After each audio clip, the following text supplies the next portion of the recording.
Thank you for being here. So yes, I am so excited. I'm just really excited, y'all. It's been a journey, but definitely I am grateful for all of you who have supported me and continue to support me from day one. And I'm just excited to see what the future holds for Behind the Mic and for Spotlight. You know, I mean, geez, I didn't know I would have two shows under my belt, but hey, here we are. So, yes, today we are celebrating 1 year streaming on Twitch. You know, it's definitely, it has been. Yes, and a song. Thank you, Nats. Yes, and a song. I know it's just so much going on, right? Just adding the levels. But yeah, it's just it's been a labor of love, I must say. There have been some high points and some low points, but tonight we're just going to celebrate the journey that Behind the Mic has taken us thus far. So without further ado, we're going to get into it. So all right, let's start from the beginning. When I was trying to do my first raid, and I definitely need help from the TwitchFam. Man, that was a journey. Imagine how I was feeling trying to get this whole raid thing on the spot. And I'm just like, man, everybody just was so patient with me. That's the thing. That's what I love about the Twitch community. Everyone was so patient. You guys waited. You helped me out, Junior T. But really, big ups to IQ Remix for really helping me navigate, in the chat while I'm trying to do the first stream ever. So I know that it's like at one point I almost did quit. I almost said, you know what, never mind, we'll try again next week. But I just said, nah, let me try one more time. I want to get this. I got to get this. And I'm so glad I stuck to it. Because Casey is an OG here in Toronto, right? He's a radio OG. Like, it's like he's one of these guys, Muhammad, you know what I mean? Respect.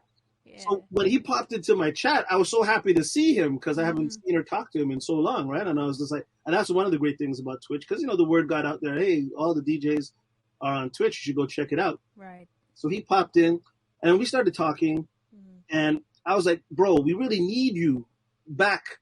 I'm like, you need to stream, right? And he's like, but I don't really know I don't know what to play. I'm like, KC, you can play whatever you want. And he's like, really? I'm like, bro, if you build it, they will come. Like Twitch is it's that platform. Do you know what I mean? Yeah. It's the place where whatever you are into, like look at IQ Remix. Like he's playing slow jams, Bun Down the Night, Quiet Storm, Fire. You need to bubble wrap and waterproof all your devices with IQ Remix. It's like real thing. You should see Channel 9 in the chat. Who is this guy? I'm gone. I'm leaving. It's like, Channel 9, stop your lying. You ain't going no damn place. and that's what I mean. It's kind of just like you find something that you really like musically, or maybe you're like, I like this and I think there's a niche or fill the gap. I need to fill the gap because it's not like, I mean, that boy Jura is doing it. He's just like, I'm playing stuff from 2010 upwards because there's not enough new tunes to go on. And I'm just like, wicked. And he's running in that lane. Yeah. And that's what I told Casey. I'm like, Casey, whatever you want and whatever you like, you can do it. If you build it, they will come because there's other people that like what you like that are out there. My whole thing is if one person walks away from my stream learning something new and different, then my job is done. That's my whole takeaway. And this one is from Audio Ambassadors. So he said his favorite memory was his appearance on my episode. Which we are... Oh my gosh, you guys started a hype train. Oh, you guys are too sweet. Thank you. Thank you, Golden Ray. Oh... Yes, Nancy was. You know what, Nats? I'm done with you.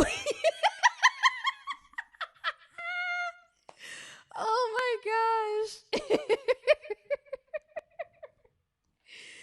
Thank you guys. You guys are so sweet. I really appreciate it. Love you guys. There was a DJ called DJ The Ultimate Sting. So he was judging. He think it was the resident DJ at the time. Okay. And I think I made it.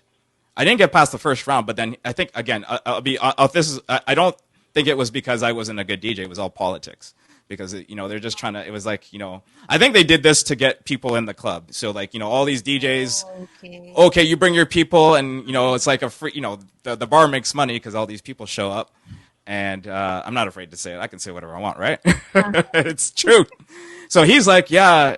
He even told me like, yeah, you were really good. Mm-hmm. So that kind of gave me the confidence to keep going. I just did it for fun. I was just like, I don't think anything. I was just like, I'm just going to be a basement DJ and do this for fun. Uh-huh. And so I entered this DJ competition, and yeah, and then that motivated me to reach out to Ansar to join WIC.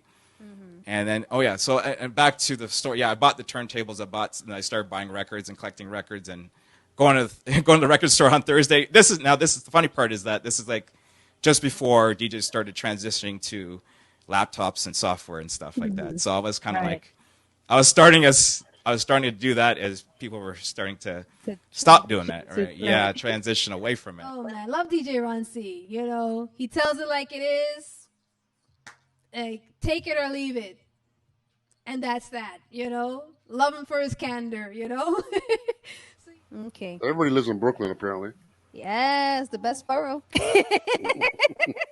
I know Cooled now would beg to differ. I know he's a Queens boy. And anybody in the Bronx, they'll be like, there's always a beef for the Brooklyn and the Bronx because Bronx is like over here, Brooklyn is over here. Yeah. Right? So that's like on the MTA, that's like at least a 2-hour plus train ride. Okay. If you want to drive, about that, give and take, if there's no traffic. But, so where's Harlem? Harlem is in Manhattan. So it's like, okay, so I'm going to try to, so this is the Bronx here. Yeah. Brooklyn here, right? And then Manhattan is like in the middle. Harlem is like around here, towards the upper part of Manhattan. There's another part right after Harlem that's called Inwood. And that's right before you hit the Bronx on the train. So just to give y'all a little New York geography. I highlighted Nad's comments here. I think this is, excuse me, good for all of us to learn. I don't know if you knew this already or you researched it, but thank you, Nads. I'm just going to read it off. Goat water is a national dish of Montserrat, a delicious stew authentically made from the meat of the male ram goat. It bears resemblance to the Irish stew and can be served with a variety of foods such as bread and rice. Okay. Isn't that like the national dish for every West Indian island? Most of them? Me, I know for us Guyanese is pepper pot. You're not named Ram Goat.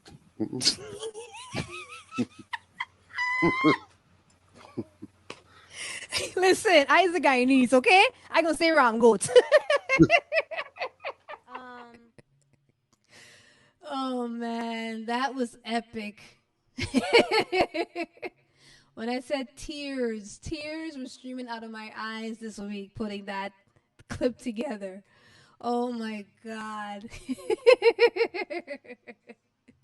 But yeah, I mean, New York is very much what I should have said and I neglected to say in that episode.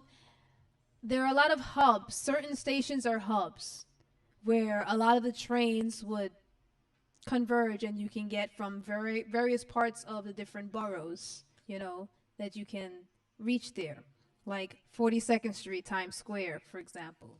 That's like one of the major hubs where you get a lot of trains coming into that one area from the different points of the 5 boroughs of New York City. And also some New Jersey pathway trains and all the other stuff too. But anyway, that was that.